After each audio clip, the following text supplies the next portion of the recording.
ഉരുൾപൊട്ടലിൽ തകർന്നടിഞ്ഞ വയനാട്ടിൽ നിന്ന് ആശ്വാസകരമായ വാർത്ത. 4-ാം ദിവസം ദൗത്യസംഘത്തിന്റെ തിരച്ചിലിനിടെ 4 പേരെ ജീവനോടെ കണ്ടെത്തി. 2 സ്ത്രീകളെയും 2 പുരുഷന്മാരെയുമാണ് പടുവെട്ടിക്കുന്നിന് സമീപത്ത് കണ്ടെത്തിയത്. ഇവരെ ഹെലികോപ്റ്ററിൽ സുരക്ഷിത സ്ഥാനത്തേക്ക് മാറ്റി. KSRTCക്ക് സർക്കാർ സഹായമായി 30 കോടി രൂപ അനുവദിച്ചതായി ധനമന്ത്രി KN ബാലഗോപാൽ അറിയിച്ചു. ജീവനക്കാരുടെ ശമ്പളവും പെൻഷനുമടക്കം മുടക്കം കൂടാതെയുള്ള വിതരണം ഉറപ്പാക്കാൻ കൂടിയാണ് സർക്കാർ സഹായം ലഭ്യമാക്കുന്നത്.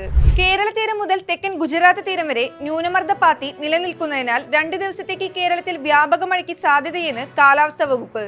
പശ്ചിമ ബംഗാളിനും ജാർഖണ്ഡിനും മുകളിലായി ന്യൂനമർദ്ദം രൂപപ്പെട്ടു. ശ്രീലങ്കയ്ക്കെതിരായ ഏകദിന പരമ്പരയിലെ ആദ്യ മത്സരത്തിൽ ഇന്ത്യക്കെതിരെ ടോസ് നേടിയ ശ്രീലങ്ക ബാറ്റിംഗ് തിരഞ്ഞെടുത്തു.